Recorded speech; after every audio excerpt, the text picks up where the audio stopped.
Hello, welcome to Michelle Sews Again. I'm Michelle. Today is Friday, so you know what that means. It's another hashtag Friday Sews Day.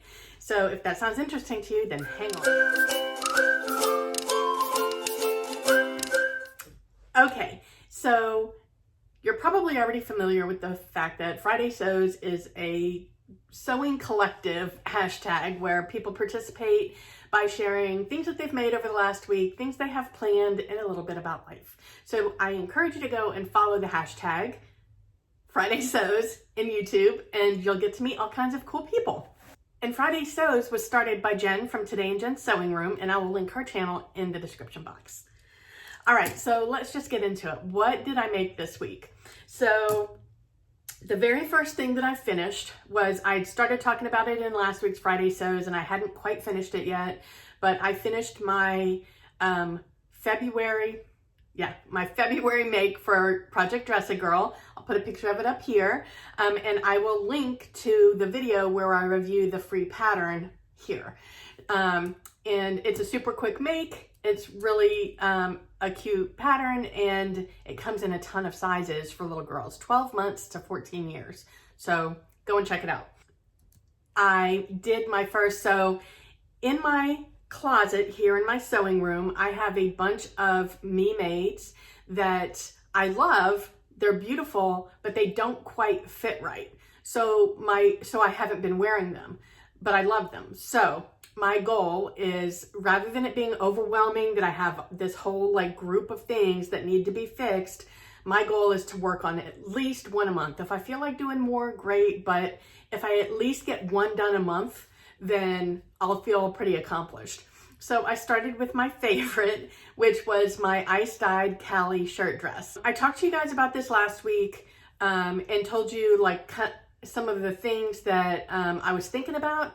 I had originally put in a little elastic piece in the back waistband, and I didn't do it right, so it didn't cinch it in enough. So I picked that out. Luckily, it didn't leave any holes in the linen. And I wasn't sure if I wanted to do waist ties or I wanted to take the seams in. A couple of people had recommended putting in a casing and putting elastic in. A couple of people had recommended fisheye darts, which I actually thought was a cool idea. But in the end, I didn't really want to change the DNA of the pattern. I wanted it to look like it was supposed to look. So I decided against the fisheye darts because I felt like I couldn't just do them in the back. I thought that would mess up the side seams, it would pull them toward the back. And I didn't want the fisheye darts in the front because I didn't want to mess up I just wanted the front to be solid the way that it was designed. Not that I think the fisheye darts would have looked bad. That wasn't the look I was going for. I decided against the waist ties. Also, I'm going back to, I wanted to keep the DNA of the way that the design was intended. So ultimately what I did was I took in the side seams. Now, because of the way that this is designed, and the hem is a, what do you call that? It's a split hem, but it's kind of curved. It's not just split. So I couldn't just take the side seam in from the underarm all the way down straight to the hem, because then the front and the back wouldn't have paired up. Not because, actually now that I'm saying it out loud, not because it was a split hem, but because it's a high-low hem. So bringing that side seam in at all would have made the front and back at the hem not match up.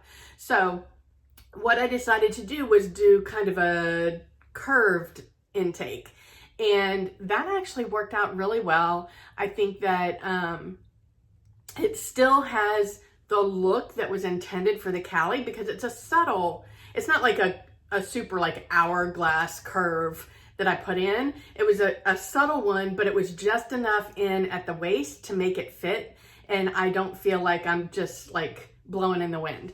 So I'll pop in a couple of pictures here. I styled it a couple of different ways.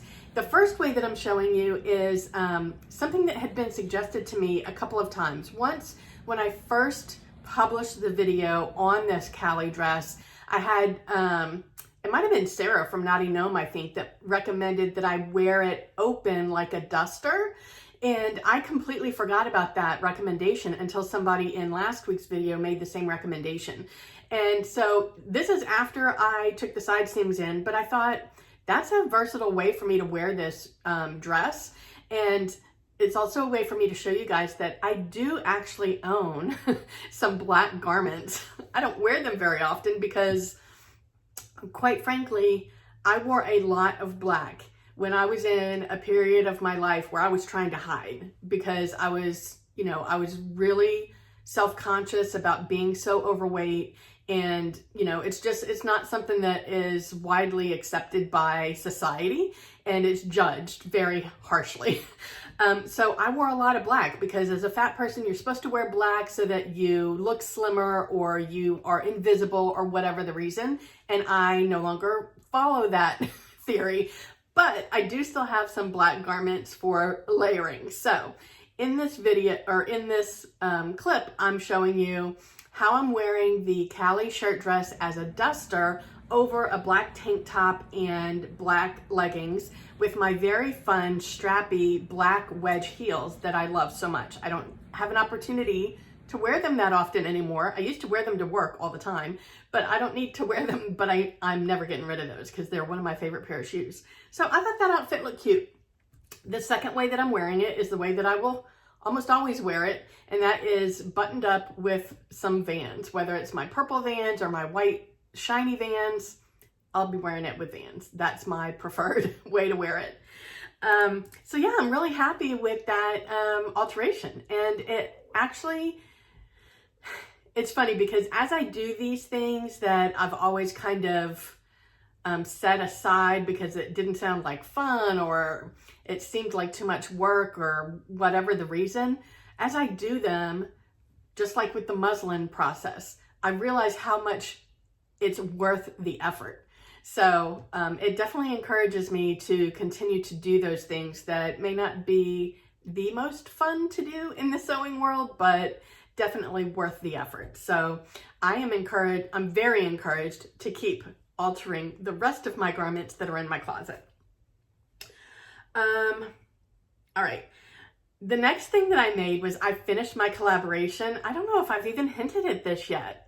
I have a collaboration coming up with Stephanie from Stephanie Farrell Focus. How exciting is that?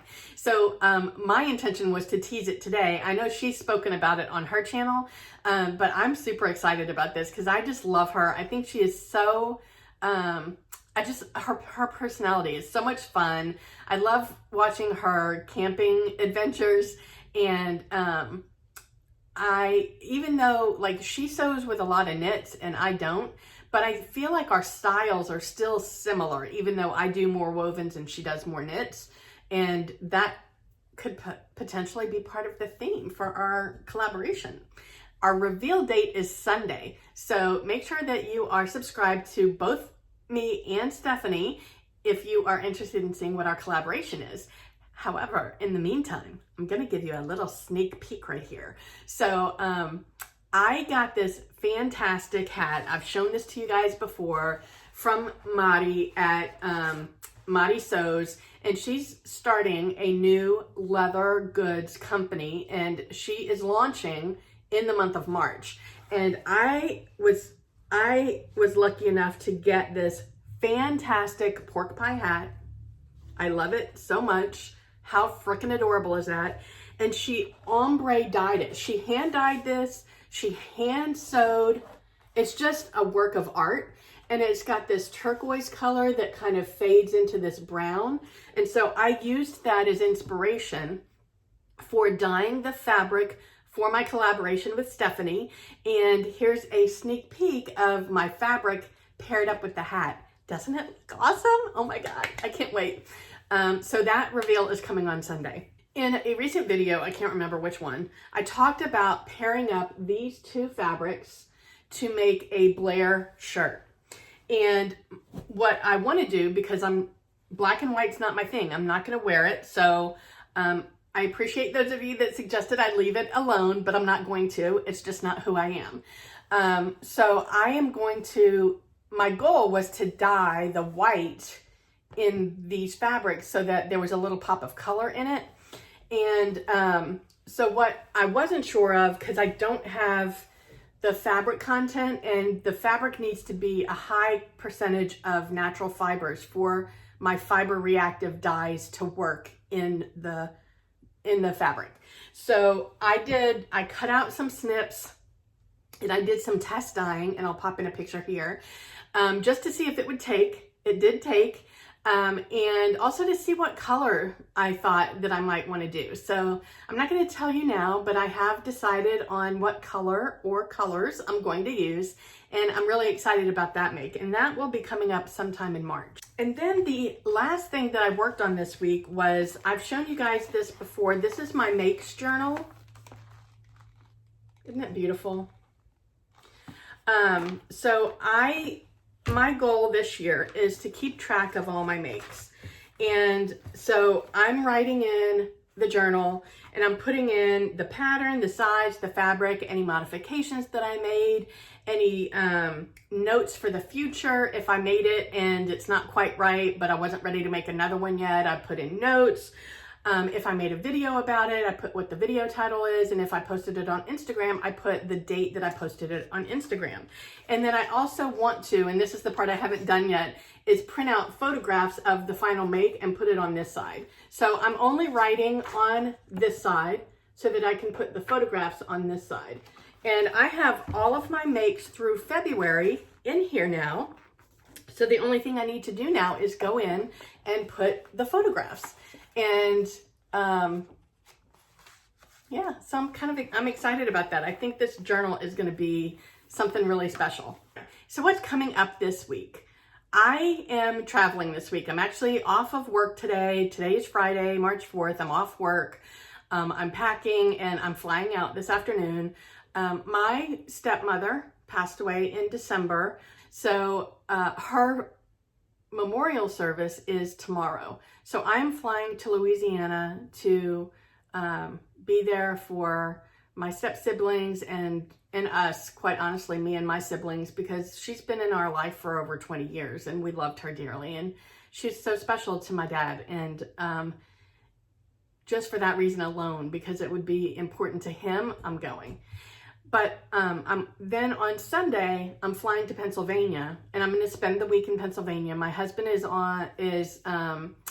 he does task force work for the hospitality industry, so he is in Pennsylvania. So I'm going to spend the week with him, and then we're coming home the following weekend. And while I'm in Pennsylvania, because we're going to be in Philly, so I get to visit with people that I miss.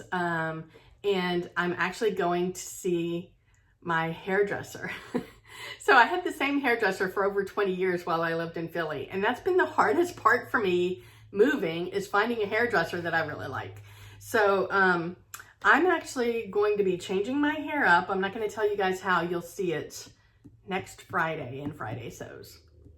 So because I'll be traveling, I won't be getting any sewing done this week. But I am taking my knitting and my crochet projects with me so that I have something creative to work on. And I have pre-filmed videos for Sunday and Wednesday, and then I will film Friday sews while I'm in Pennsylvania so you can see my new hair. I am gonna miss my sewing room. Anyway, wherever you are, I hope the weather's amazing. I hope you're able to get some sewing in. If you like this Friday Sews, here's a link to my Friday Sews playlist. Maybe you'll find something else that you find interesting. And I will talk to you next time. Bye.